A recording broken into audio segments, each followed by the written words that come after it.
I just put down a few highlights. Chuck has lived such a life, has done so many things, more things than most of us could ever imagine, that if we went into very much detail, you'd spend the whole night listening to me, and that's not what you're here for.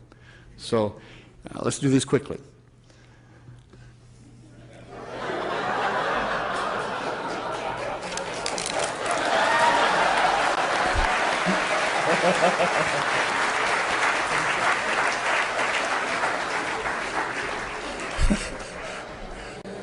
I wanted to stop that before it got out of hand, right? You can't imagine the feeling I have being back in this venue tonight. It means so much, right?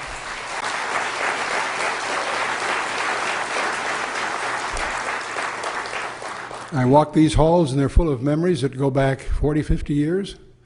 I've got friends that showed up that I haven't seen for decades, and it's just, words fail.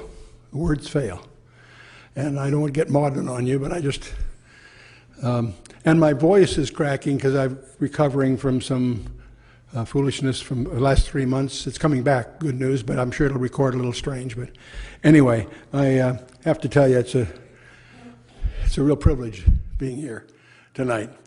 And I use this opening slide because what we're going to be trying to deal with tonight is not a lot of technical details as much as a pursuit of truth. Pilate so cynically asked, "What is truth?" And we find ourselves in a culture which denies the existence of truth. That used to be the quest of Western civilization, to seek truth.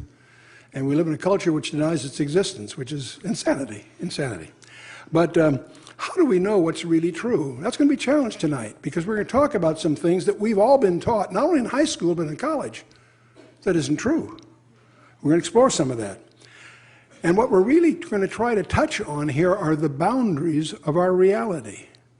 That sounds a little highfalutin, but it's actually a very real, practical issue that we all face. The more we know about what modern science really knows about our reality, the more comfortable Genesis chapter 1 reads.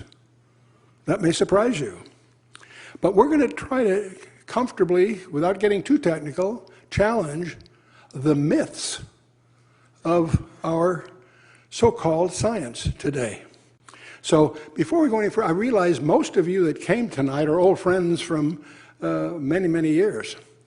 But just in case there are new people that you brought that don't know me, let me just start a little bit by establishing our foundational discoveries that changed our life. I'm a technical guy from way back, as you probably can infer.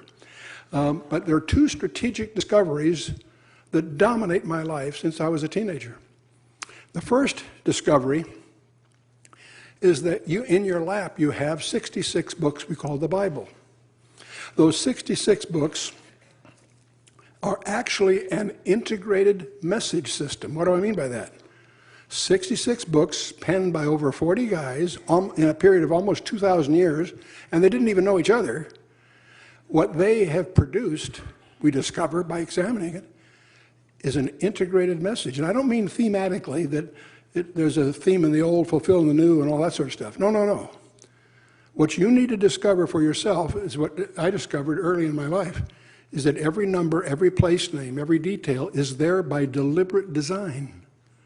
And once you discover that, that's a staggering implication that this package of 66 books is designed in detail by a single author. And that's the first discovery. The second discovery is that the origin of that design had to come from outside our time domain, because it writes history in advance. And so epistemology, we'll use that term tonight, and that's a misunderstood term. Epistemology is the study of knowledge, its scope and limits. Don't waste your time taking that in college, because in college it's administered by typically the philosophy department, and it's simply a study of the different meanings of words through history. It doesn't talk about resources or tools. Epistemology is the study of knowledge. Now, our epistemological approach here is a very simple one, but an important one. If you carry away nothing away from tonight but this following chart, it'll be worth your trip being here. The first thing you need to do personally is to establish the integrity of the design of that book that's in your lap. Discover its integrity, that it was designed as a package from outside time. You say you can't prove the Bible. Yes, I'm so tired of people saying that on television. They want to say something nice. Sean Kennedy, you can't prove the Bible, but, and then they try to say something nice. I'm tired of hearing, you can prove the Bible. How? By discovering the integrity of that design, step one. Step two, you'll discover that design from cover to cover on every page points to a person. The Jews call the Messiah. And you then, once you do that, you establish the identity of who Christ is. And you can do that from that book. Once you realize who he is, he authenticates the package for you. That closes the loop. That's your epistemological cycle. And it's bulletproof if you take those steps. And you can put yourself on a sound epistemological footing. Well, so much for the introduction. That's where I come from, and that's what dominates my orientation. But we're going to explore tonight a little bit about the myths of science. We're going to challenge specifically the myths of astronomy. Now, many of you know that one of my many hobbies, even as a kid, was astronomy. How many of you have had astronomy in your background as a hobby or whatever?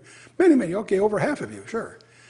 There was a time when I had money, a long time ago, I had a 14-inch celestron.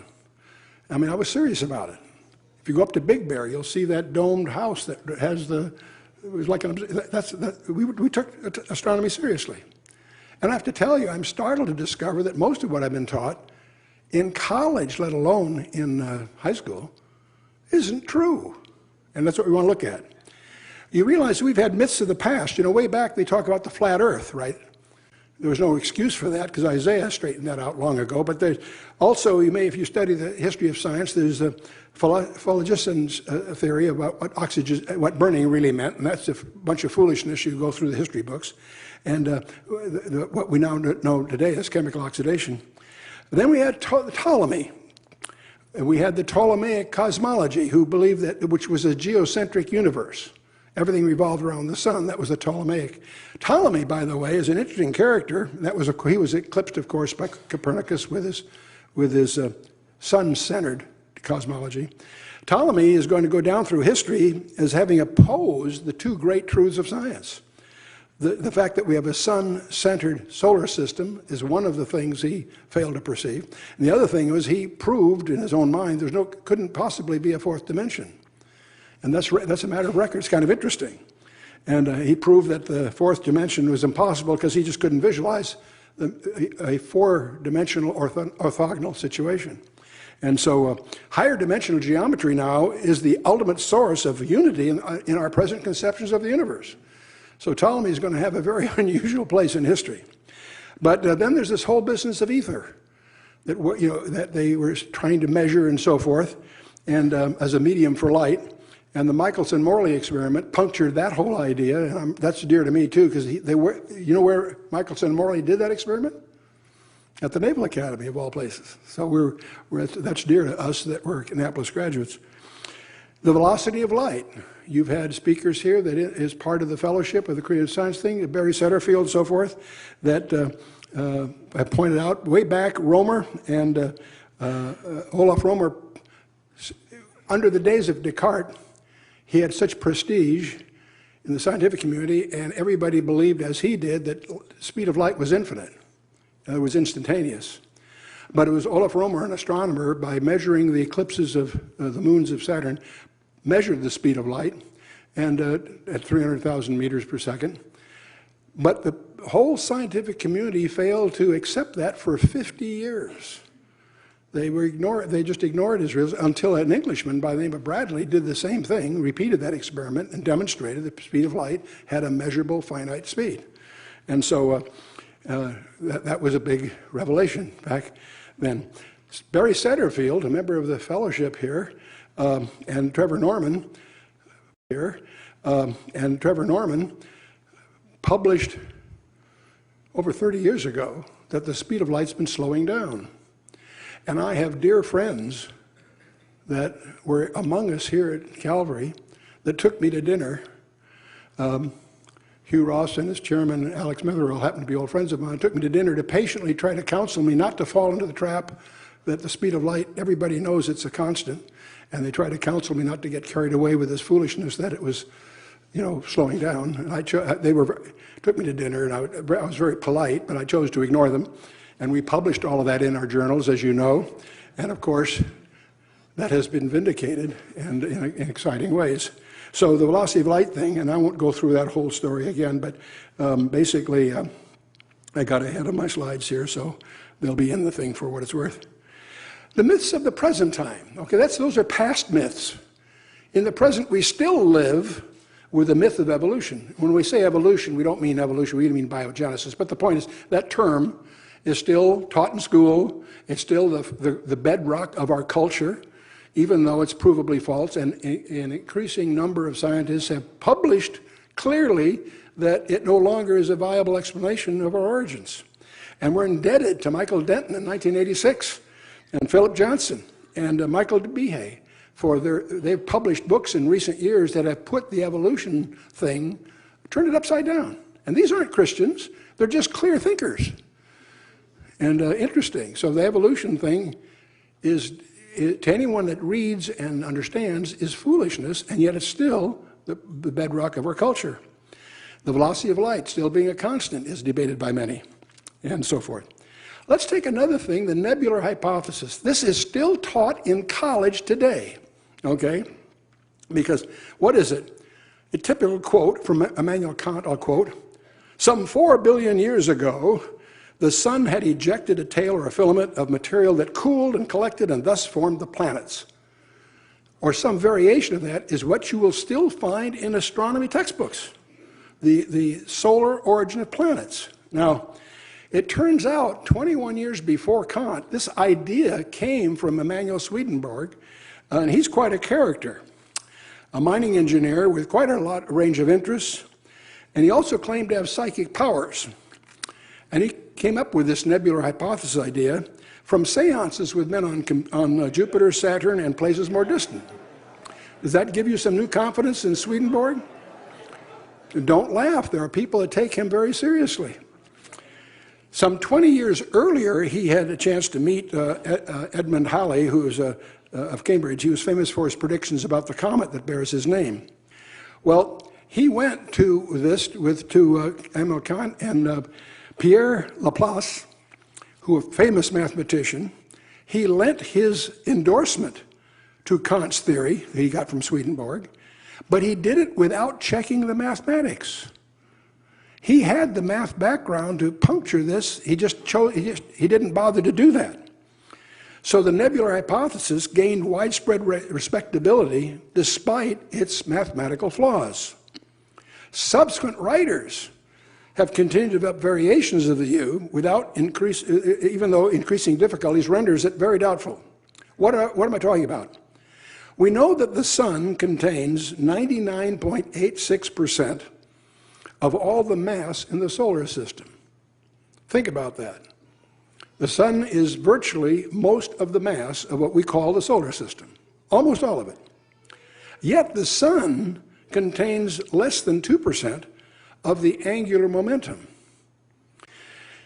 The 9 planets contain 98% of the angular momentum. And what's that got to do with anything? It simply means that the planets couldn't have come out of the sun and cooled. And this was known, by the way, at the time of Laplace a century ago. There's no plausible explanation that would support a solar origin of the planets. You can try to formulate one. It doesn't work that has any mathematical integrity. Now, it gets worse. James Jeans pointed out that the outer planets are far larger than the inner ones. That's very hard to explain. Jupiter is almost 6,000 times as massive as Mercury, almost 3,000 times as massive as Mars. And those are problems if you try to make a model that cause for that to have happened somehow. So this is the difficulty with current theories. There's other enigmas. As we study the planets, we discover they apparently are in pairs. The rapid spin rates among the planets are within 3% by pairs. And as you look at this, the Earth and Mars, Jupiter and Saturn, and Neptune and Uranus are within 3% of each other. Why? Why are they paired in their spin rates? Nobody knows. Earth and Mars have a virtually identical spin axis and the same tilts, 23.5 degrees. Why? Nobody knows. From the angular momentum, pairs of these planets that may have been brought, it appears that they were brought here from somewhere else. I'm speaking just in terms of secular conjecture so far, you follow me? Why does Mars have 93% of its craters in one hemisphere? The craters on Mars, 93% are in one half of the thing, and there's only 7% in the other half. In fact, as they study it, it would appear that 80% of those craters occurred within the same half hour. Why? Nobody knows. But these are unexplored aspects of to their origins. This gets to some other conjectures that you've all heard about, the idea of dark matter. The quote that you see in many articles, dark matter makes up about 26% of the universe. Really? The first hint of its existence came in 1933 when the astronomical observations and calculations of gravitational effects revealed that there must be more stuff present in the universe than telescopes could see. That's a widely held belief of many of our top scientists today. Why? I'll show you why in a minute. There's also dark energy. Dark energy makes up approximately 70% of the universe and appears to be associated with the vacuum in space. Well, there isn't a vacuum in space, but that's a whole other thing we'll get into. It is homogeneously distributed throughout the universe, not only in space, but also in time. In other words, the effect is not diluted as the universe expands. Really? These things are non sequiturs, and yet they're widely held among scientists. In fact, you should stand back, and it's humbling to realize that all that we know about matter comes from a 4% sample. There are books that tell you 96% of the mass of the universe is missing. How many have heard that somewhere? That's ridiculous, of course, it turns out, okay? And most of you are familiar that they're chasing some of these things with big dollars. The Large Hadron Collider in CERN in Europe. It spans the border between Switzerland and France near Geneva. It's 300 feet underground. It's the largest machine in the world, a circumference of 17 miles. It's the fastest racetrack in the world. Trillions of protons traveling at almost the speed of light, guided by 9,300 magnets. We spent a lot of money here. 600 million collisions each second, and we could go on and on about this thing. There's also a project we're going to talk about a little bit called the GEO 600. This is an attempt in Europe to measure, to try to find and measure gravity waves. And the pursuit is the relativistic gravitational fields implies the existence of particles called gravitons. These are particles that have never been seen that they're going to try to find, okay? Massless, uncharged particles moving at the speed of light, but so far undetected. Now, kind of interesting sidelight here, in making this project, they discovered that there's some noise they encountered, and in Europe, the head of Fermilab wrote them a letter suggesting that that noise might be due to the granularity, due to the fact that the universe is a hologram. And that's caused a whole stir. That discovery may be more important than the gravitons they were trying to find. And there are experiments going to be conducted this summer to try to confirm that. David Bohm, a confederate of Einstein, said he was a guy that happens to have, David Bohm's an interesting guy. His background was in plasma physics. He was fascinated with plasmas. We're going to talk about that tonight.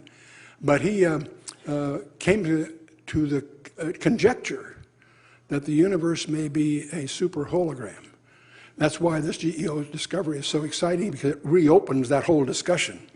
And so the GE 600 is a gravitational wave detector located in Germany and so forth. I won't go into, we have to go into all this stuff.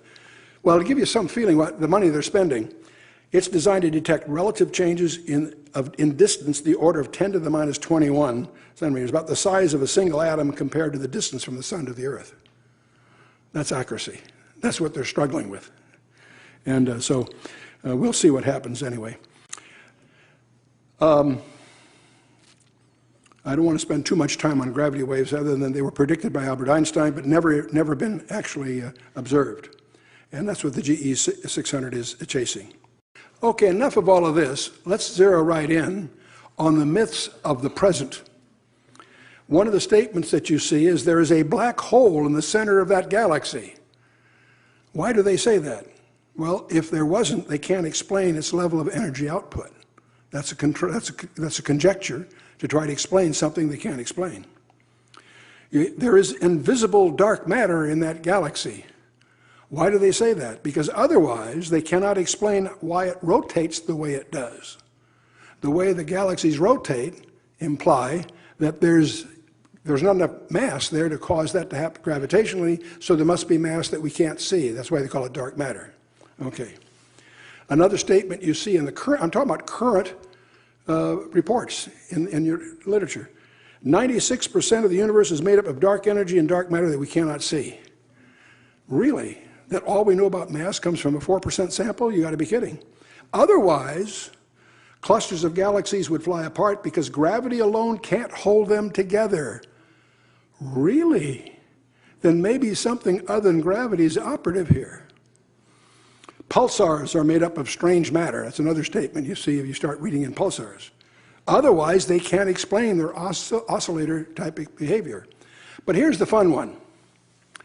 Photographs of connections between two astronomical objects that have different red shifts are only chance alignments. Red shifts are supposed to be measuring the expansion of the universe. They have some things that are so close together, they're apparently associated, and yet they have different red shifts. That's embarrassing. How do they explain that? See, if they're only chance alignments, otherwise the Big Bang is being falsified, the whole Big Bang theory. Halton Arp was Edwin Hubble's assistant, a long-time observer at Mount Palomar and also Mount Wilson. His photographs contradict the whole concept of the Big Bang. And so he's not allowed to publish in most of the technical journals because they don't agree with his obvious conclusions. I'm reminded irresistibly of a passage in Lewis Carroll's story about Alice through the looking glass. You probably remember that from your childhood days. Alice, the White Queen in the story, says to Alice, or actually Alice says, "One can't believe impossible things." Alice laughed. The Queen says, "I dare say you haven't had much practice," said the Queen. "When I was your age, I always did it for half an hour a day. Why, sometimes I believed as many as 6 impossible things before breakfast."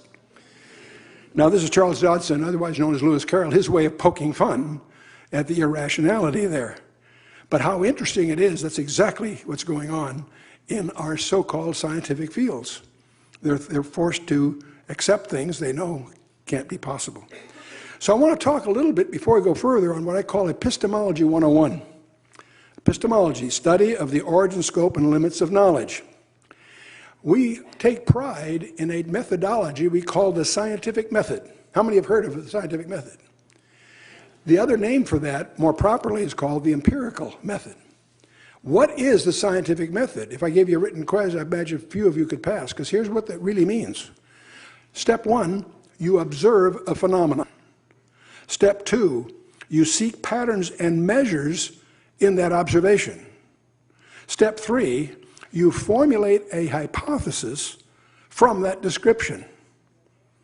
And then the fourth step is you gather independent data to challenge that hypothesis. It's that simple, and yet it'll shock you to discover that it's rarely practiced in certain fields of science because they can't repeat the experiments that they're trying to explore. See, the search in scientific method is a search for failures, not successes. Theories can never be proven. Did you know that? That comes as a shock unless you've studied this field of study. That theories can never be totally proven. What they can do is defy being disproven, but they're never fully proven. They just they develop a reputation for being difficult to disprove. There's a big difference there, a profound difference there. When you study information sciences, Shannon calls what he calls verifiability the definition of meaning. Something that can't be verified is defined in information sciences as meaningless. If you can't verify it, it's a meaningless statement. For example, if I suggested to you that before this talk is over, all clocks in the world are going to slow down by 10 seconds. Well, if all clocks in the world slow down by 10 seconds, there's no way to prove that. That's what we call a non-verifiable statement, which means it's meaningless. See, it only has meaning to the extent it can be verified. Untestable statements are defined as meaningless. We need to grasp that. It's important. The great tragedy, according to Huxley, the great tragedy of science is the slaying of a beautiful hypothesis by an ugly fact. Non-falsifiable hypotheses are non-scientific, and by the way, they're intellectually dishonest. And yet we'll discover our lives are full of those. In logic, there's a classic error in logic. It's called argumentum ad ignorantiam, and it's an argument from ignorance. The assertion that something must be true simply because it hasn't proved false is an error in logic. Just because it hasn't been proved false doesn't make it true. We need to understand that. It's fundamental in our thinking. Well, since the scientific method is really not available in certain fields of science, archaeology, geology, there's a number of places where you're studying something, you can't get a repeatable type of situation, so you go to alternatives. What are the inadequate substitutes for the scientific method? The first is the deductive method. That's where you derive theories by generalizations about the universe. They may be useful, but they're not necessarily true because they haven't been verified. Another alternative, and this is the one that we've all been injured by, mathematical proofs. Elegant consistencies that occur within a synthetic universe, a man-made, and mathematics is a synthetic universe. Mathematics is a collection of symbols and rules that create a synthetic universe. It doesn't necessarily bear relevance to reality. That may shock you. Elegant consistencies within a synthetic universe, models don't necessarily, models are not reality, no matter how elegant they are. You've got guys like Stephen Hawking and a number of these other mathematicians, they're absolutely brilliant. And they explore and dive into subtleties of these incredibly elegant, complex mathematical models. That doesn't make them correct. It doesn't mean they have anything to do with reality. That is yet to be demonstrated. And so there's another source of error. That even equations that prove to be correct may be correct only within certain domains of validity. What you know about the weak and strong nuclear forces have nothing to do with gravity. They're true with what happens within the atom in very small distances. What happens in gravity is quite different. Well, we're going to see quite different what happens in the galaxies. I'm going to demonstrate that to you in a minute. Okay. Now here's probably the most disturbing one of all. When all these other things fail, if you're a scientist, your next challenge is to get your thesis, your paper published in a journal, in what we call a peer-reviewed journal. And the process that occurs, it sounds pretty good at first. You have people that are your peers make comments on your paper. But think that through. That whole process has a tendency to ossify the field of study. Because if your paper challenges the common understanding, you won't get published. You see, you're having to have your competitors control the gateway to truth. So why are we surprised that science, especially as science starts to involve larger and larger sums of money, it gets harder and harder to get that money because it's controlled by people who have a vested interest in the status quo. So it turns out that these methods all are very frail and do not necessarily lead you to truth. So I want you to realize that inference is not proof. Something may seem true, fine, that's an inference. Doesn't mean it's been proven. The other thing you want to guard against is avoiding the logical fallacy of asserting the consequent. What do I mean by that? If A, then B. If B is true, then A must be true. For example, if it is raining, the street is wet. Well, the street is wet, therefore it must be raining. Not necessarily. This ignores the possibility of an alternative. A street cleaning machine may have just gone through. I mentioned that, see, asserting the consequent is a common failure of logic. If you're not watching for it, we all do it, and it's wrong. The illusion of knowledge, the only one certain barrier to truth, is the conviction that you already have it. You know, our trademark Bible verse for over 40 years has been Acts 17:11. Be like the Bereans, in that they received the word of God with all readiness of mind, but searched the scriptures daily to prove whether those things be so. The difficult part of that policy isn't searching the scriptures daily. The difficult part is having an open mind. Because we're all victims of our presuppositions. We need to guard against that and recognize that. Fortunately, the greatest obstacle to discovery is not ignorance. It's the illusion of knowledge. The belief you already have the truth. The Lord has been echoing in my mind, in my life, I go back, I can mention several places, been echoing in my mind, for reasons I couldn't explain, a phrase. I don't know where he gave it to me. I woke up one morning with this obsession. Metaphors reign, where mysteries reside. And that bothered me. What does that mean? And I've been chewing on that for over a year now. Metaphors reign. See, when we don't really understand something, we give it a fancy name to hide the fact that we really don't understand it. That's part of what's going on here. I want to contrast science with technology. Most of us use those terms as equivalencies. What's the difference between science and technology? There's a very important difference. By the way, something else I just mentioned as I grow in the Word, I'm convinced there are no synonyms. I think two words can be synonymous in that they mean almost the same thing. But watch out for that word almost. When Matthew uses the term kingdom of heaven, and Mark, Luke, and John use kingdom of God, 99 out of 100 commentators say, well, those are synonymous. No, no, no, no, no. Because this kingdom of heaven is a genitive of source, not a genitive of apposition. And Matthew's being more precise. And out of that comes a whole discovery. Because he uses that term 33 times. At 5 times he used kingdom of God, which proves that they're not synonymous. So the point is, watch out for the so-called synonyms. There are treasures there. Well, science and technology, we tend to use synonymously. No, no. Technology produces useful products. Technology produces useful products. That's why we have computers and pacemakers and thousands of appliances, information appliances, and other kinds of appliances in our lives, because they're useful.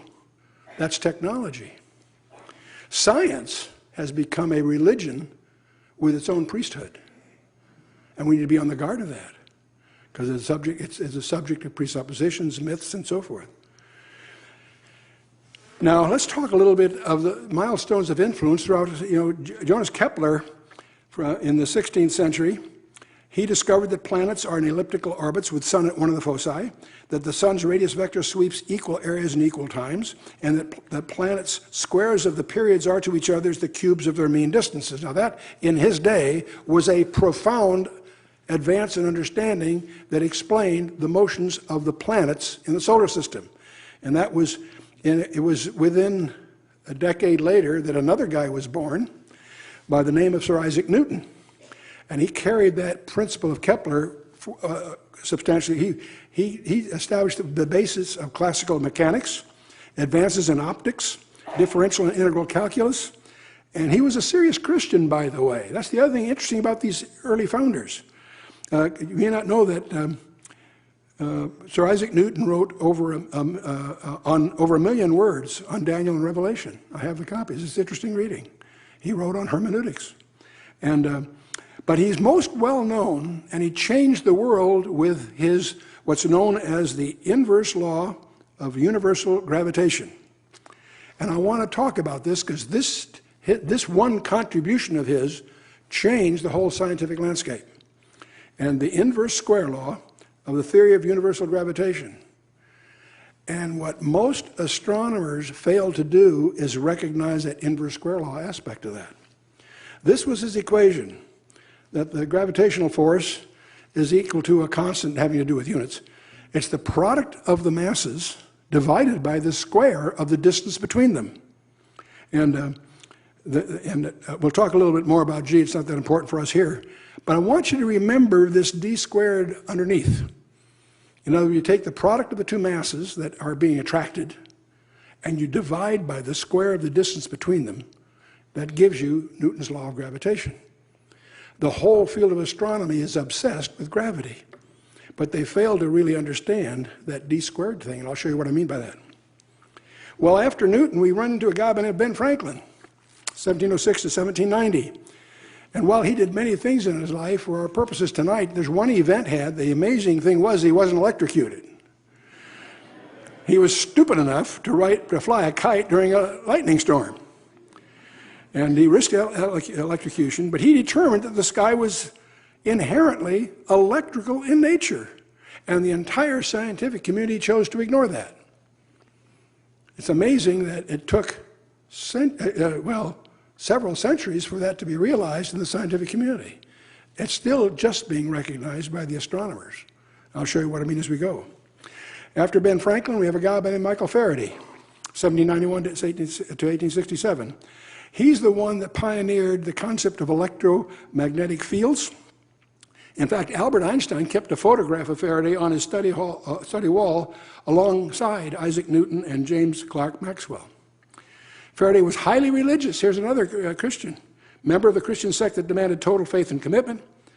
And even the biographer said he had a strong sense of unity of God and nature pervaded in his life and work. Boy, I hope they say that about all of us in our epitaph, if you will.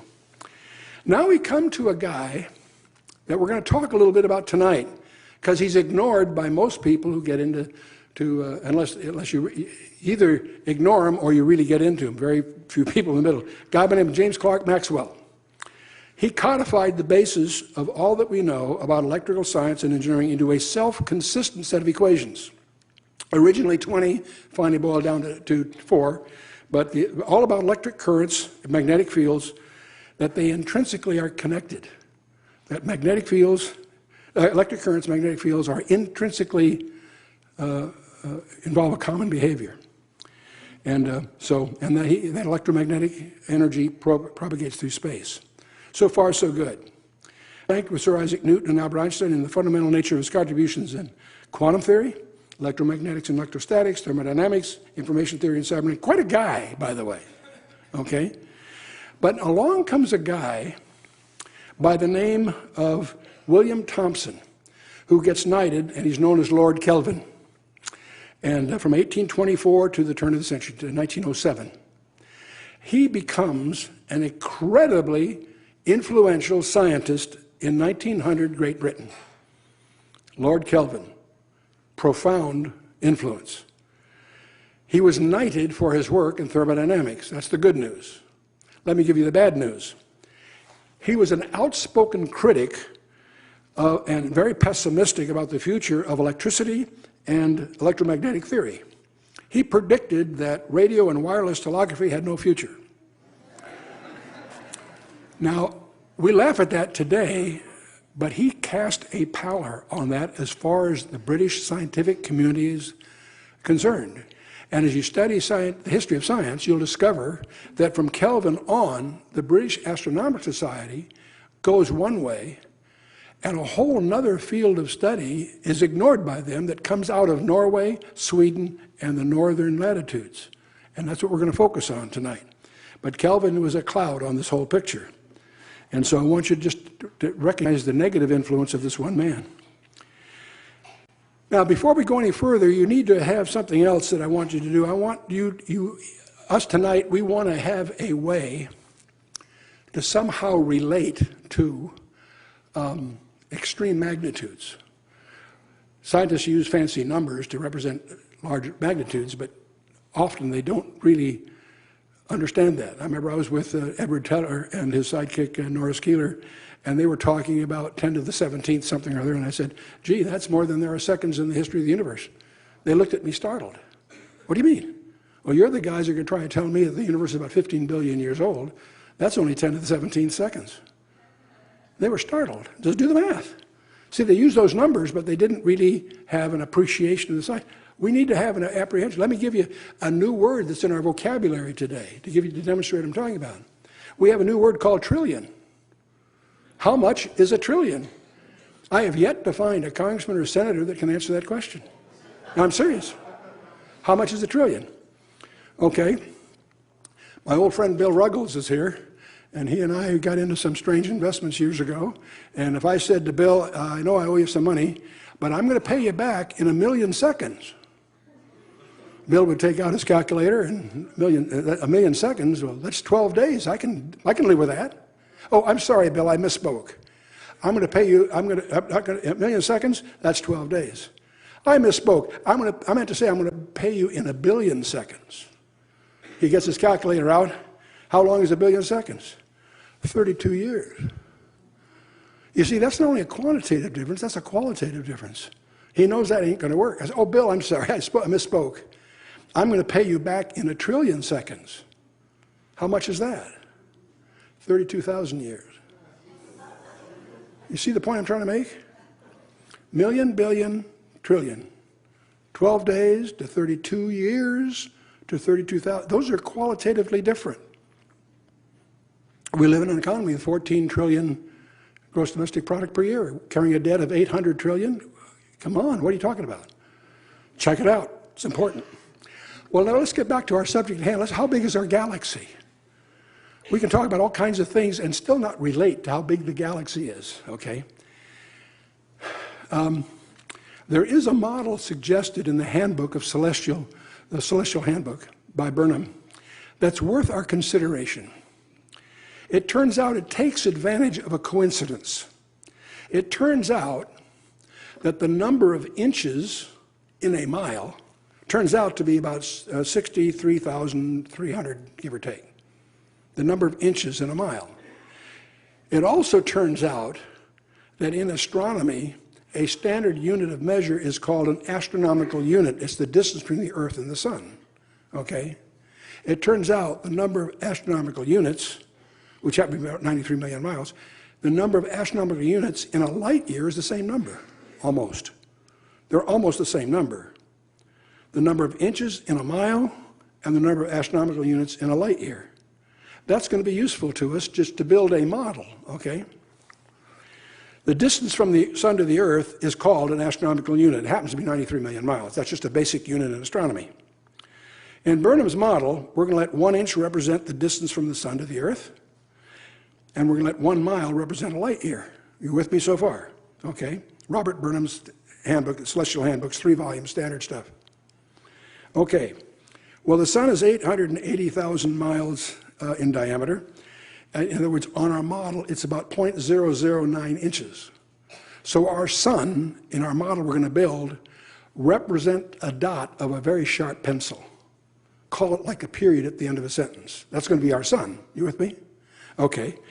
So it's 1/100th of an inch, a tiny little speck. All the planets will turn out to be within a 7-foot circle diameter. The Mercury would be 4/10 of an inch away from that dot. Venus would be 7/10 an inch from that dot. The Earth, by definition, would be 1 inch. 1 inch being an astronomical unit. You with me so far? Okay. Mars would be about 1.6 inches. Jupiter about 5 inches. Saturn about 9.5 inches. Uranus about 19.2. Neptune 30 inches. Pluto would be 39.5 inches. Roughly a meter. So our whole model, if I was building the model of the solar system here, with the Sun being a little tiny period, the whole thing would occur within a 7-foot circle, 1 meter in radius, call it, okay? You with me so far?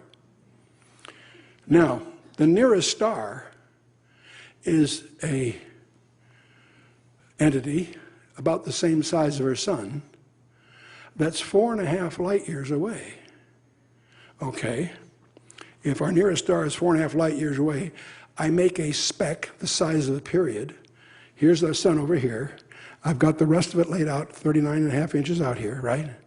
I've got to make a representation of that star, Alpha Centauri, 4.5 light years away, which means it's 4.5 miles away. I suddenly have to get a larger piece of paper. Okay? So 4.5 miles away. My question to you is, how much gravity do you think is operative between a speck the size of a period and another speck the size of a period 4.5 light years away when I have to square the distance between them? The answer is gravity has no impact, has a negligible impact, right? If you imagine these two stars in the size of golf balls, one of them's here and the other one's in Denver. You get how much gravity is between two golf balls separated by almost 800 miles. You see what I'm getting at? So the Milky Way in our model would be 100,000 miles in diameter. See, you get a feeling of the vastness of these spaces. Now remember, in Newton's thing here, the square of the distances is that the distances are squared, and they divide into that minimizes the impact. So we're going to explore a little bit what I call the boundaries of reality. And I'm going to use Da Vinci's Vitruvian Man as just a symbol of man's reach. And we're going to take size getting bigger to the right. So things that are larger than man, we call the macrocosm, and that leads to the study of astronomy and astrophysics. And the great discovery of 20th century science was that the universe is finite. It might be big, it might be expanding, but it's finite, not infinite. That has staggering implications. That's what led to the Big Bang conjectures and other things. Huge, huge. We're going to explore the other direction for even more bigger shocker things, the smallness, which we call the microcosm. Let's talk for just a moment about the model of an atom. We generally represent that by a nucleus and electrons spinning around it, right? Now, we know this is obviously not to scale. We know that the nucleus is in the neighborhood about 10 to the minus 13 centimeters. Okay, that's very small, but it's measurable, all right? The electrons moving around that are in the neighborhood of 10 to the minus 8 centimeters. What we're interested in here is the ratio between them, okay? The linear ratio between them would be 10 to the minus 8 divided by 10 to the minus 13, or 10 to the fifth. What I mean is that the orbit of the electron, if I want to visualize it that way, is 100,000 times the size of the nucleus, right? 10 to the fifth. You with me so far? But that's linear. If I'm laying this out in terms of area, I've got to square that. If I'm going to talk about volume, I've got to cube it. So the volumetric ratio is that thing cubed, okay? 10 to the fifth cubed is 10 to the 15th. What does that mean? That means the amount of substance in the atom compared to the volume it takes is the same ratio as 1 second has to 30 million years. Let that sink in for a minute. I have a podium up here that feels pretty solid. Tim, our technician, would assure me that this is as solid as the technology can make it, right? And Bob Schober challenged that and says, no, there's nothing here at all. He's more correct than I am by a ratio of 1 second to 30 million years. This is mostly empty space. Why does it feel solid? Because the molecules that make up my hand are colliding with the molecules that make up this podium to create the illusion it's solid. And it's a very effective illusion, but it is an illusion. We are the victims of a digital simulation. Now, it turns out if I take a line, let's say I had a piece of string up here and I cut it in half, if I cut it in half, I could take the half that's left over and do that again, couldn't I? So I can take the half and divide it in half. I can take that half. I could keep doing that, right? Conceptually, you think I could do that forever. It might get too small to do it practically, but you could at least in your imagination, whatever I've got left, I cut in half, I throw the other way. It turns out there's a discovery to be made here, because if I keep trying to do that, I get down to a point, it happens to be 10 to the minus 33 centimeters, where if I cut that in half, that loses locality. It becomes everywhere at the same time. Why? Okay, it turns out that length is made up of indivisible units. They're called quanta. That's true of length, it's true of mass, it's true of energy, it's even true of time, okay? If they get smaller than those the Planck limits, they lose what we call locality. So we discover that there's a limit to largeness at the macrocosm. That's understandable, perhaps. We can sort of grasp that. What we can't handle is we go smallness. There's a smallness below which we can't reduce. And we discover we are in a digital simulation. Okay? The Planck length is 10 to the minus 33 centimeters. Planck time is 10 to the minus 43 seconds. There is not a unit of time quicker than when the light changes and the guy honks behind you. No, the smallest unit of time is 10 to the minus 43 seconds. I'm convinced that the twinkling of an eye is 10 to the minus 43 seconds. Not the blink of an eye, the twinkling of an eye. So every physical dimension we encounter, length, mass, energy, time, is made up of indivisible units that tells us we discover that we're inside a digital simulation. And so this is the big thing. So if you look at the metacosm, the whole big picture, we are in a finite digital simulation. Now, scientists are concerned about some of these so-called constants of physics, and they're busily trying to verify the constants appear to be changing. Because not just the speed of light, there's other constants they're even more concerned about. Scientific American, June of 2005. Their words, if these constants are changing, our universe is but a shadow of a larger reality. And when I saw that, it blew me away. I felt like saying, no kidding, Dick Tracy. That's what the Bible has been saying all along. The more you know about quantum physics, the more you know about the boundaries of our reality, the more you find that that is expressly mentioned in the Scripture. We now know that we live in 4 dimensions, not 3. That's what Paul says in Ephesians chapter 3, verse 18. He lists the 4 dimensions of our universe in Greek. Interesting. The more you know about the frontiers of real science, the more comfortable the Scriptures. You discover it's way ahead of us. And are we surprised? We shouldn't be. Okay. So we have molecules. We take some of these atoms and they'll start sharing electrons, making molecules and so forth. That's going to lead to something else I want to talk about. If we take gas and add energy to it, it becomes plasma. And if I use these symbols of the large symbol being oxygen and the other little symbols being hydrogen, if they are together but the energy is so high that they're not directly associated, that is an ionized gas called plasma. If it cools down a little bit so that the hydrogen atoms stay associated with the oxygen atom, that becomes H2O as we think of it, as a gas. We call it, it's as a gas. And if we cool it down a little further, it becomes a liquid.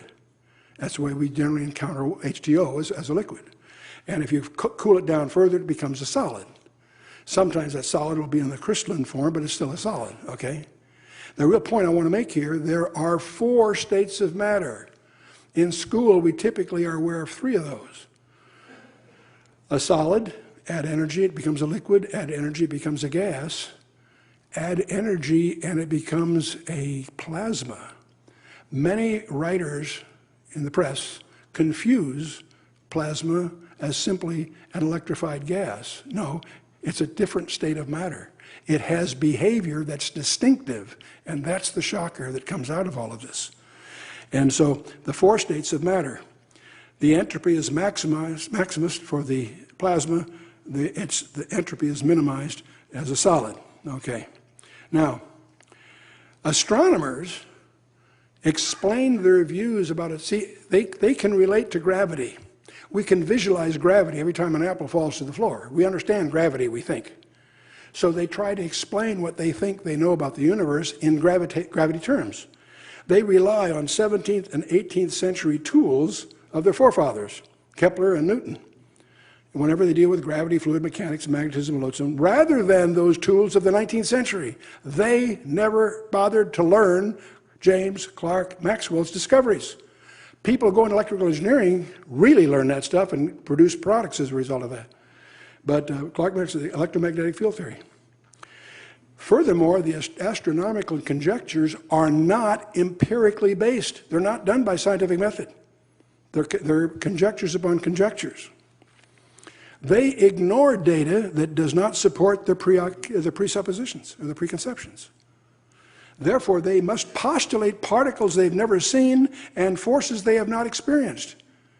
If you read about the frontiers in astronomy, constantly talk about particles they haven't. They're spending a fortune on trying to find particles that they've never seen and forces that they haven't experienced. Why are they hunting for them? We have no reason to believe they exist.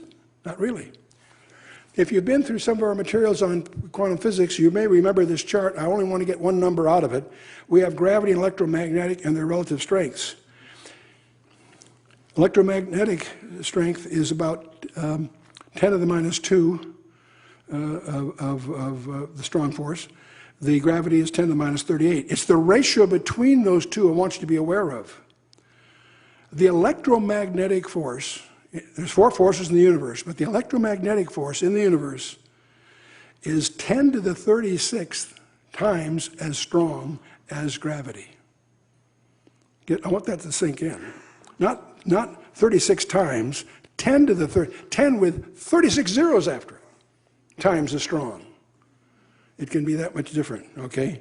And by the way, it can go positive or negative. Gravity attracts but doesn't repel. Electromagnetic does both. Oodles more, okay? Now, the effects of gravity are minuscule. The effects of electromagnetism can be 10 to the 36 times as great. The entire volume of our galaxy is filled with diffuse clouds of magnetized plasma, electrically charged ionized particles. 99% of the matter in the entire universe is in the form of plasma. There's no missing mass.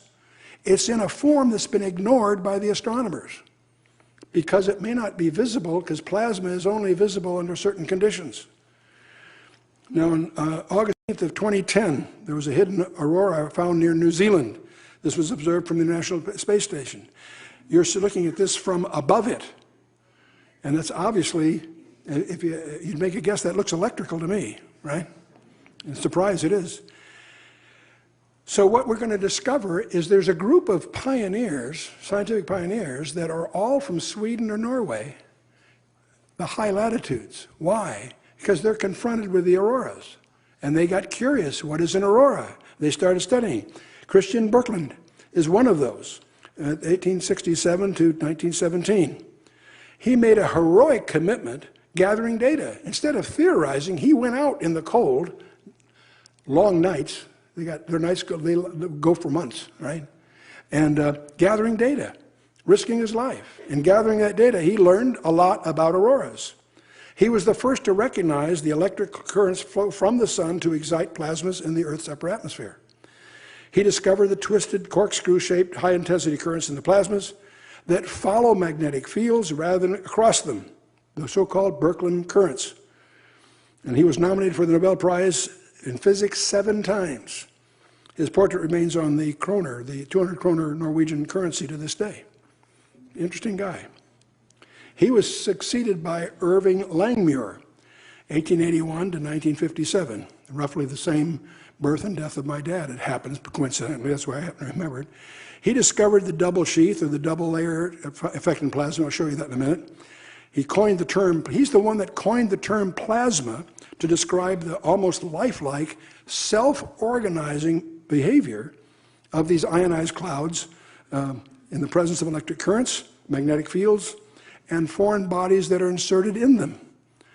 these plasmas start to behave in an organized way because of the laws that they follow, which are very different than non-plasma materials. He invented the Langmuir probe, which is used to this day for research here. Now, there's double layer phenomenon. One of the most important properties of a plasma is its tendency to isolate one section from another electrically by a wall of two closely spaced layers. They call that a double layer. One of positive charges, the other negative. It does this intrinsically to protect itself from intrusions. A DL, or a double layer, is where the strongest electric field will be in any plasma will be found. And plasmas isolate themselves from foreign intruders by surrounding themselves with a double layer as a protective sheath. That's just they have a behavior. It's almost as if they had their own intelligence, so to speak. Well, he was followed by Hannes Alfvén, who was 1908 to 1995. Notice we're getting to recent years here. This is a new technology. And this guy was first to predict the large-scale filamentary structure of the universe back in 1963. That's when it first proposed, by the way. He first proposed the mechanism for the acceleration of cosmic rays, now known as the Fermi mechanism. He was awarded the Nobel Prize in Physics in 1970, and on it goes. In February of 1981, 11 years after Swedish electrical engineer Hannes Alfvén won the Nobel Prize in Physics, he published Cosmic Plasma, a book which has been largely ignored by the astrophysics community. And what you're going to see here is stuff that the astronomers, the astrophysicists, have chosen to ignore, to their peril, as it turns out. Our space probes have confirmed his views. So this is giving the point, we've got evidence now, compiling. Over 99% of the universe is composed of electric plasmas. And they obey, here's the important thing, they obey the same laws as small laboratory plasmas do here on the Earth. We can recreate these shapes and forms in the laboratory. We understand that behavior, and it turns out we're observing that behavior in the galaxies. So you're getting empirical confirmation here. We get to Anthony Peratt. He's an author of The Physics of the Plasma Universe, which I encourage you to get a copy if you're technically oriented. Numerical and experimental contribution to high energy density plasma, tense particle beams, explosively driven pulse power generators. You can already tell this thing's getting classified, isn't it? Lasers, intense power, microwave devices, particles, high energy density phenomena, Z-pinches, and a bunch of other things that I'll show you up here in a minute. He's at the Los Alamos National Laboratory from '81 to the present, serving Applied Theoretical Physics Division, and so forth. And he's also scientific advisor to the United States Department of Energy, where he served as acting director, National Security and Nuclear Proliferation Directorate, and so on. He made large-scale simulations of the Maxwell-Lorentz equations, and he was able to yield the same results in those simulations that are indistinguishable from the astro images from actual galaxies. And here's a group of the pictures. These were done in the laboratory, and we see the same shapes and behavior that we observe through telescopes.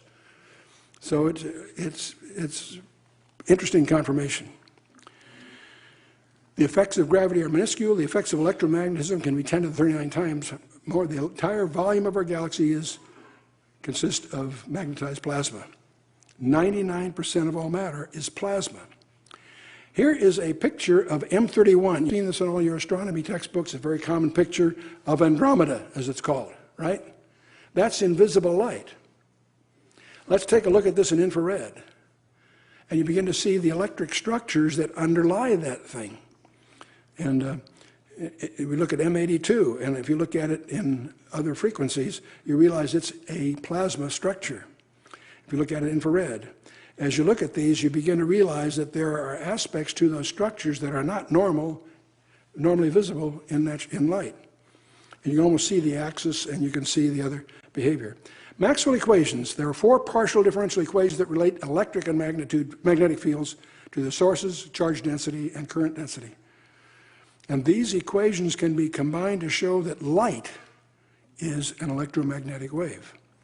The interactions of electrostatic and electromagnetic forces are very non-intuitive. One of the problems in this area is we're not talking about 1 or 2-dimensional relationships. We can deal with 1 or 2-dimensional relationships. We can't normally deal with mutually orthogonal relationships. I'll show you what I mean. The forces are orthogonal to the fields. And the resulting plasma takes on a unique aspect as a composite body with a very distinctive character. You see, the magnetic field is in one direction, the velocity is in a different direction, and the force is these are all mutually orthogonal. Each one is 90 degrees from the other. And that their behavior among themselves is very non-intuitive. You've got to experiment these to get a feeling for how plasmas behave, because these are all mutually orthogonal. Are you with me so far? Okay. In fact, the engineers will speak of a right-hand rule. If you have an electric current, around that electric current there'll be a magnetic field. If the current is changing, the field will be changing. If the field is changing, the current will be changing. They're intrinsically hooked, and they're hooked with what they call the right-hand rule. You put your thumb in the direction of the current, your fingers will point in the direction of the field. You with me? They're inextricably linked, okay? You don't have one without the other. And that's the net of those equations, the so-called right-hand rule. Now, it turns out that plasma you don't normally see. It has three modes. It can be dark where there's no light admitted. You don't see it normally. The Earth's ionosphere, except during auroras, is invisible, okay? Electric current, if the current is very, very low, you don't see the plasma. Now, you add a little more current, it goes in what they call the normal glow mode. When you see a neon sign, that is in the glow mode. It's a plasma. It's going through that tube. It emits light. Auroras, emission nebula, the sun's corona, and comet trails are all examples of plasma that is in normal glow mode. The brightness, intensity of the current, and density of the plasma, and so forth. The color depends on what gas is being ionized here. Okay. Then you get to the bright one, the arc mode. You got dark, normal, and then arc, which is extremely bright and a very wide spectrum of emission. Electric welding. You never look with unprotected eyes at someone doing electric welding, because you're seeing an arc, and it has frequencies that'll hurt your eyes. The sun's photosphere. You never look directly at the sun. And lightning. Fortunately, it's so brief it won't do that much damage to you. And sparks are examples. It's characterized by twisting filaments both in the ultraviolet and in the radio frequencies. We also encounter a strange thing called the Z-pinch effect. High intensity current passing through a plasma will take on a corkscrew or spiral shape. This was discovered by Birkeland, so they're called Birkeland currents. They most often occur in pairs, and they tend to compress between them any material, ionized or not, in the plasma. And they call this the Z-pinch effect. I'll show you that in the diagram in a minute. Cosmic matter tends to form an abundance of these filamentary, stringy kind of structures. The initial velocity of a particle is perpendicular to the magnetic field. The path that the particle takes is a circle in the plane perpendicular to the field.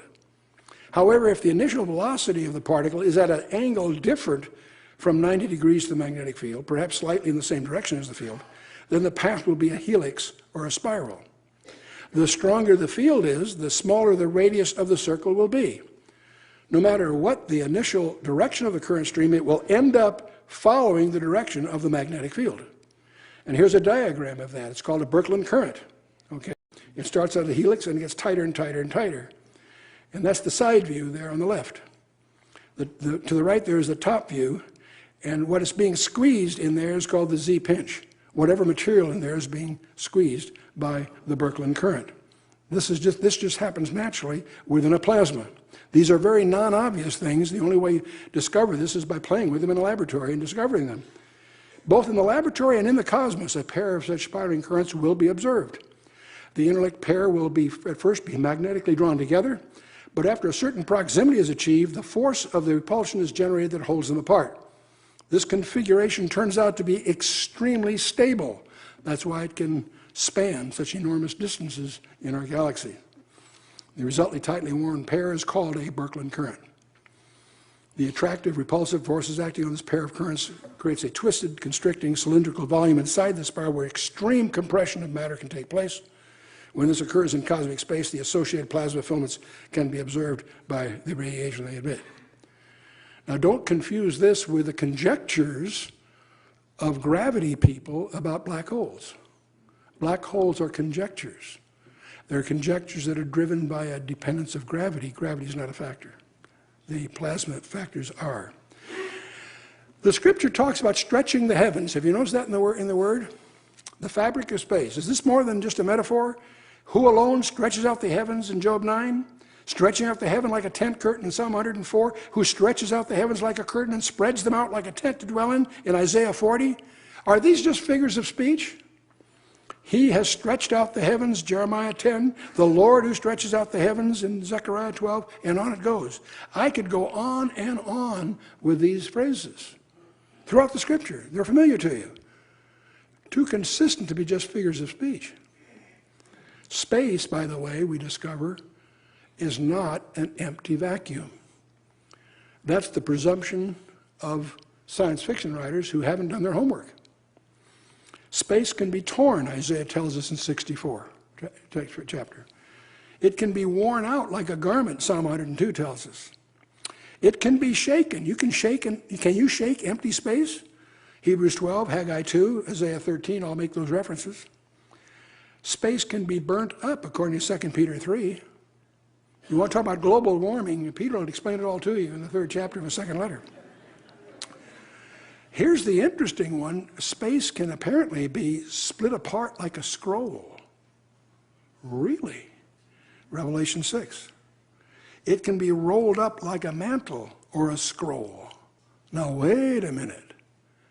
For something to be rolled up, it must be, in some sense, thin, and there must be an additional dimension into which it can be bent. Right? The grammar requires that. Rolled up. See, there must be some dimension in which it can be thin, space can be bent, then there must be a direction into which it can be bent up toward. Thus, there are additional spatial dimensions, and 10 is a current estimate. The 4 we directly experience, and 6 that occur in less than 10 to the minus 35 centimeters, or they're smaller, they can only be inferred indirectly. Now, we also if you run into astronomy, you discover the Rydberg formula. That's the barcodes of the atom.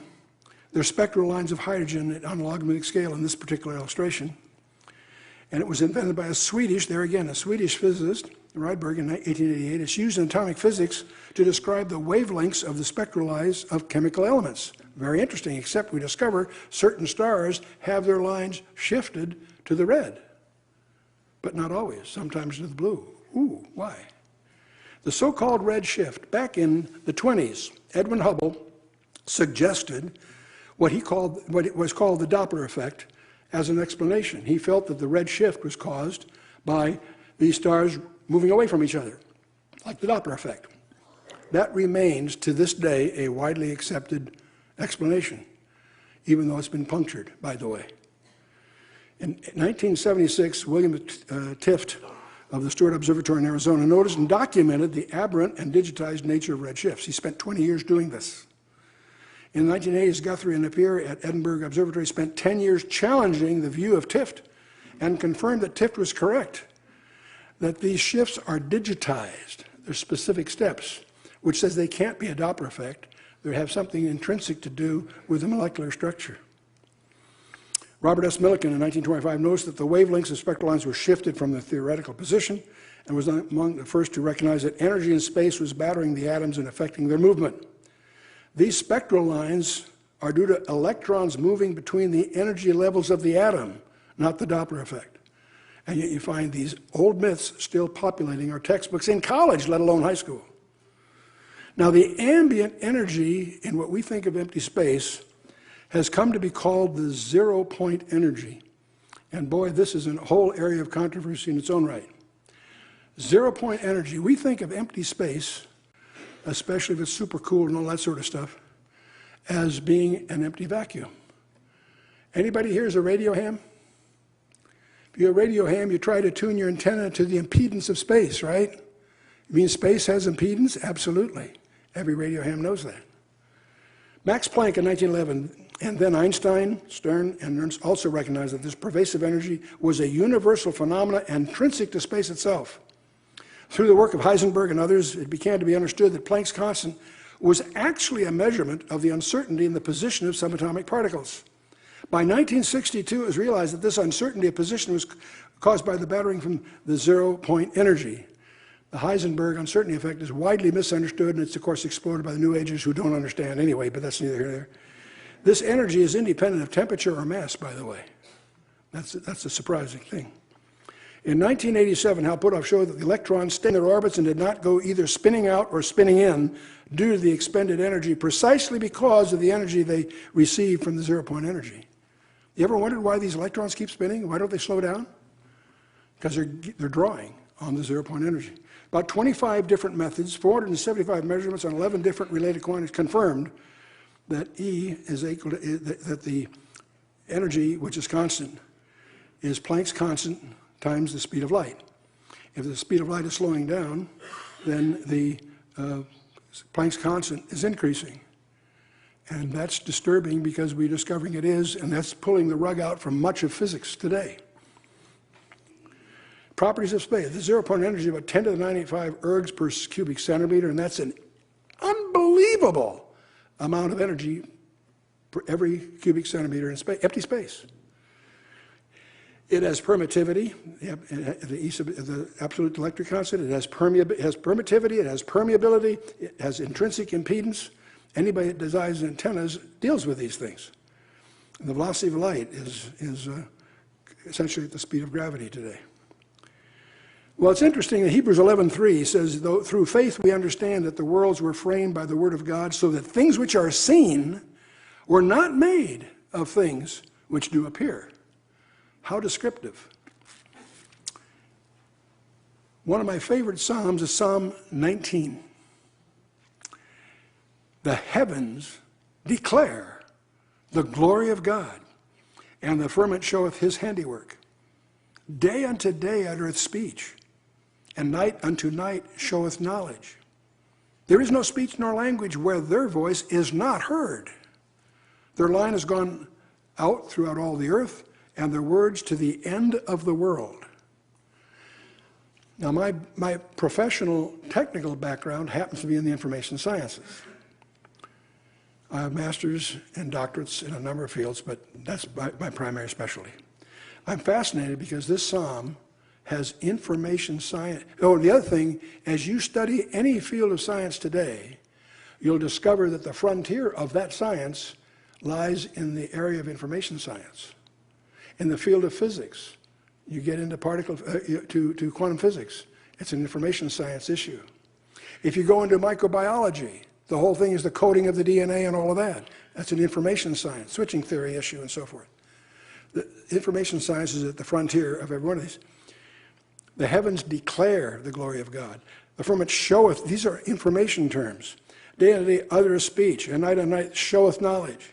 There is no speech nor language where their voice is not heard, and so forth. Their line goes going throughout all the earth. Their words to it's interesting, this whole thing is information sciences. And it's interesting to me that one of the titles of our coming king is the Greek term for word, logos. How interesting. Their line has gone throughout the earth, their words to the end of the world. In them hath he set a tabernacle for the sun, which is as a bridegroom coming out of his chamber, and rejoiceth as a strong man to run a race. His going forth is from the end of heaven, and a circuit to the ends of it. And there's nothing hid from the heat thereof. How interesting. You know, the cynics will say, see there, everybody knows the sun doesn't rise in the east and set in the west. No one said it did. That's not what he's talking about. And if you look at all of this, and look at a map of our galaxy, you know, the sun it does travel literally from one end of heaven to the other, in an astronomical sense. And it's interesting also, it happens to be in the location in the galaxy that makes it possible to see the rest of the galaxy. And that's one of Richards and Gonzalez's book, The Privileged Planets, is a must-read, because you'll discover the universe was designed to be discovered. Not just for life, but discovered. The source for the entire solar system is, of course, the sun, as that psalm suggests, and nothing's hid from the heat thereof. When you see an eclipse, you see the corona, and anyone that has any experience with electromagnetism will tell right away that is a huge electromagnetic phenomenon. Okay? It was designed to be discovered. If you take the size of the sun, the size of the moon, the distance from the moon from the Earth and the distance of the sun, you discover that these dimensions have to be an exact number in order to see the corona. It turns out that these two distances and these rays have to be in a precise relationship. If it isn't, the moon will be too big to blot out the whole thing, or if it's too small, you'll be blinded by the rest of it. It's exactly the size and relationship when the moon goes in front of that sun on a total eclipse, you can see the corona. And because you can see the corona, you discover spectroscopy, and out of spectroscopy, the whole universe starts to open up. And you begin to realize this was not only designed, it was not only designed for life on the planet Earth, it was designed to be discovered. And what a breathtaking thing that is to encounter. If you take a temperature profile of the sun, it's really quite surprising, because the photosphere, the chromosphere, the corona is at a higher temperature than the rest of it. That's a surprise. Well, I thought the sun was just some kind of nuclear explosion. That's a guess. That's way out of whack. The sun, you're going to discover, is a very sophisticated light bulb. It's electromagnetic phenomenon. This is the temperature profile. If you take a voltage profile, it's somewhat the inverse of that. And as Bob Schober points out to me, this is simply identical to a solid-state PNP transistor. Boy, is there a clue there. Is that the way the sun is getting its energy as it passes through the fields of the universe? I'm expecting Bob to put his hat on and figure out a way, can we get a way to tap that energy for the Swansat satellite system? That would be an exciting possibility. But there are electric currents in the sun, and here's a map of them. If you have a main current flowing in at both top and bottom, and they flow out at the perimeter, it creates secondary currents in each side, and those are now beginning to be understood.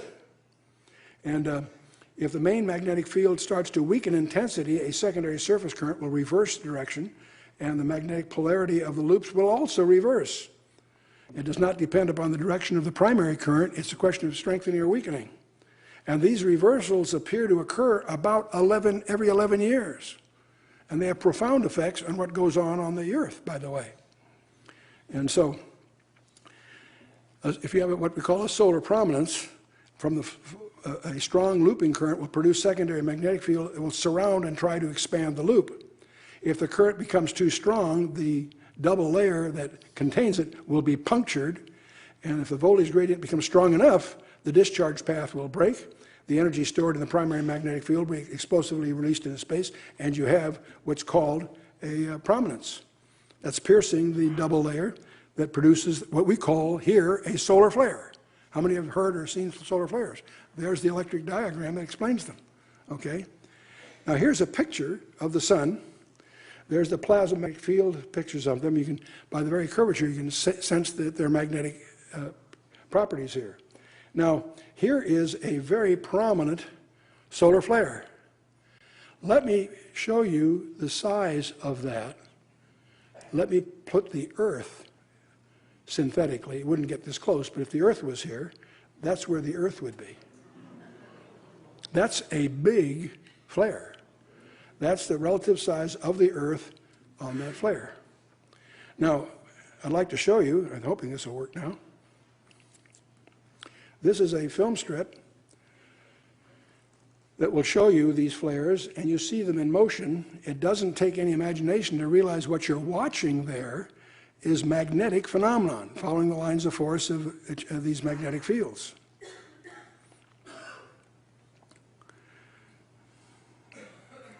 These are incredibly descriptive, and that's not gravity at work, that's electromagnetism at work.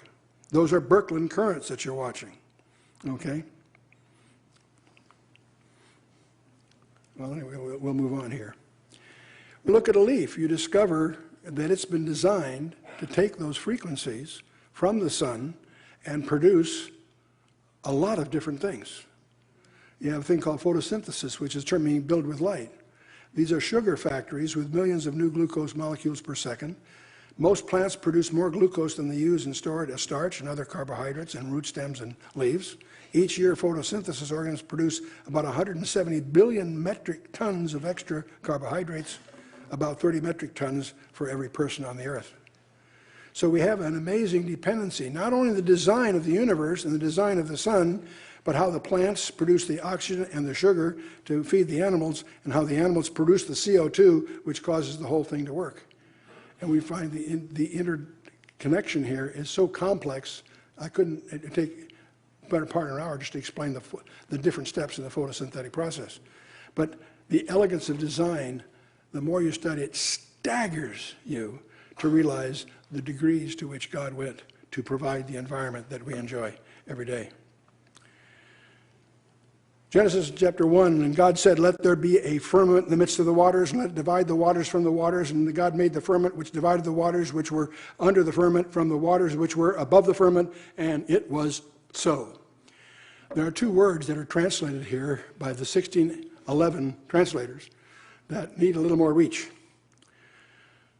Rakia actually means an extended surface, expanse. It's labeled firmament in our English translation. It's an expanse, meaning it is a flat as a base or support. The Hebrew word signifies like a sheet spread or a curtain drawn out, is the thought. The other word there, that's mayim, which is translated waters, recognize that it's a term as close as they could get to suggesting fluids. Transitory things, fluids. And I'm going to suggest plasmas. That term was invented when we discovered what plasmas were. It also can mean danger or violence. It implies motion, if you will. So let me take a liberty here and use modern terms and translate those things. And God said, let there be an expanse in the midst of the plasmas, and let it divide the plasmas from the plasmas. And God made the expanse and divided the plasmas which were under the expanse from the plasmas which were above the expanse, and it was so.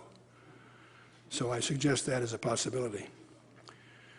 God challenges Job. He says, can thou bind the sweet influences of the Pleiades or loose the bands of Orion? These are constellations that are tied together, not by gravity, by electromagnetism. The seven sisters, the Pleiades, are a group of stars, but they're physically, they look like they're together. They're actually quite distant between them. What's binding them together is the equations of James Clerk Maxwell, not the equations of Sir Isaac Newton. The boundaries of reality. We've gone a quick glimpse here, talk about size to the right. We've talked a little bit about the macrocosm, that it's finite, and that's led to all kinds of conjectures that need to be repaired in both astronomy and astrophysics. On the small side, the microcosm, we've talked about the indivisible units, the quantum physics, and subatomic particles. There is a concept that ties this all together. Because if we take a look at the metacosm, we know that we're in a digital simulation. We talked about that. Our universe is but a shadow of a larger reality, praise God. But what ties us together in the microcosm, we've been talking about the zero-point energy, right? And what ties that together to the macrocosm are the plasmas. And so we really close the loop, if you will, if you follow me here. I encourage you to get a book by Donald E. Scott. It's not only, it's an excellent tutoring device, because he's an outstanding communicator, and he makes this whole subject very direct and illuminating without talking down to you. The Electric Sky, a challenge to the myths of modern. Much of what I've drawn here is drawn from his book. It's readily available. A more technical term, maybe more greater historic interest, is perhaps physics of the plasma universe. But if you Google any of these guys on the internet, you will get a plethora of resources and references that will take you through this. Now, we've put what you've experienced here this evening is the boundaries of what we call the Boundaries of Reality series. We did a thing called Beyond Time and Space many years ago, talking about the impact of Einstein's theory of relativity and the nature of time and the nature of space and hyperspaces. We've just republished that, freshened it up, and put it out as a DVD for those that are interested. Another one that we started 14 years ago, Beyond Coincidence, the evidence of deliberate design, the anthropic principle as it's called, the hidden messages that are in plain sight, and how sure can we really be that the Bible is the Bible? And we deal with that head on in a thing called Beyond Coincidence. And then the third one in the trilogy was Beyond Perception, which is basically the nature of matter, the subatomic world, the holographic universe, and the dimensions beyond our own. And we call that beyond perception. This was our famous trilogy that we've just republished and freshened up and brought up to date, but we've added a fourth to the trilogy. So I guess I have to call it a quartet now. And the fourth one that we've reviewed, perhaps superficially tonight, I call it Beyond Newton, challenging the myths of astronomy, the Burnham celestial model, the plasma universe, and so forth. And we've also packaged these all four into a package for those that want to do that for what it's worth. So I encourage you to explore that. So I think I'm out of gas. I do want to highlight something that you need to know. How many of you are saved? Can I see your hands? Praise God, that's step one. That's more important than anything else. That job was done 100% at Golgotha by our coming King. But many people are not aware that there's a second step. Do you know that the disciples that were called, they were saved, but they were called? How many of you don't have to show, well, how many feel that you're called to be a disciple? Okay, see, there's not quite as many hands. Okay, I understand that. That's candor. See, the first thing is to discover your salvation. It's available in Jesus Christ by just trusting Him. Praise God, He did it all. You can't add to what He did. That would be blasphemous. But there's another step that you want to be sensitive to. Did God save you? Why? There are many stories in this room. Some of them very dramatic, some maybe quite straightforward. But every one of us in this room that can raise their hand about being saved are the result of a miracle. I believe that miracle is the result of someone's prayer. The question is, why were you saved? There's a collective reason to glorify God, of course. I'm going to suggest the possibility of a specific reason. God saved you for a specific calling. And let me tell you candidly, I've been married for 53 years. I've been a Christian for, 65, I guess. I've had a life of incredible adventures, and I won't bore you with that panorama, except to make this point. In a life of incredible adventures, the most exciting one is right now. To discover your calling. The most exciting thing you'll do in your life is to discover what God called you to do and then to trust Him in pursuing that calling. Now, I wouldn't presume to even guess what your calling might be, but I'll make you an offer you can't refuse. If you choose to join us, our institute will covenant to help you find, to achieve that calling, however you define it. When you get to the point in your walk that you believe you know what God has called you to do, we will help you prepare for that calling. And you can do it on the internet. You don't have to be face-to-face, although it helps. So I want you to be aware of the fact there is a think tank that you can be part of. It's called the Koine Institute. We've spent the last 6-7 years putting it together. We now have members in 70 countries. And these members collectively covenant with one another to help each other achieve whatever they believe their calling is. You define that. We don't. We wouldn't presume to do that. But that's what we're all about.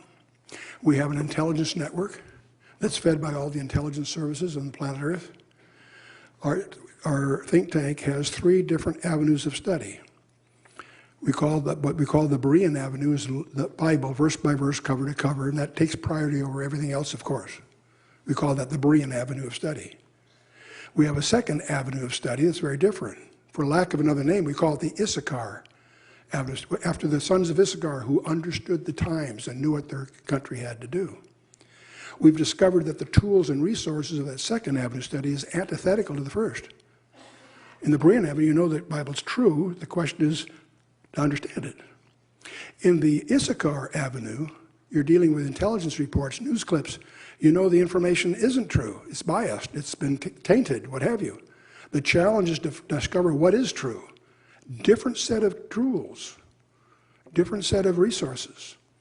And it's the Issachar database that is the nexus for all the major intelligence services that feed it. The third avenue is the practical doing. We call it the Koinos track.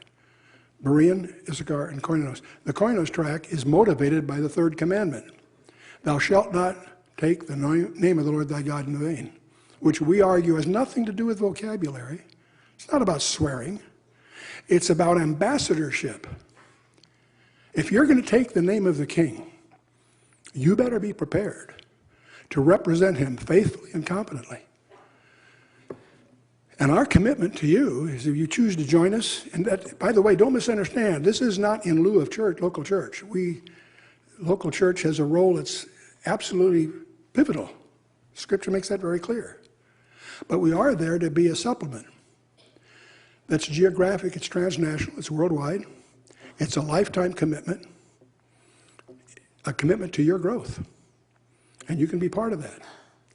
So my challenge to you is to get a little blue handbook. They're free, that explains how this peculiar entity. I spent, as you know, a good bit of time in the strategic arena, and I spent some time in the RAND Corporation environment. And I realized that there's a think tank for Christians. And that's what emerged out of this search last 7 years ago. And so I encourage you to pray it through and see if it's something that would supplement what you're already doing. It won't replace something you're doing, don't misunderstand me.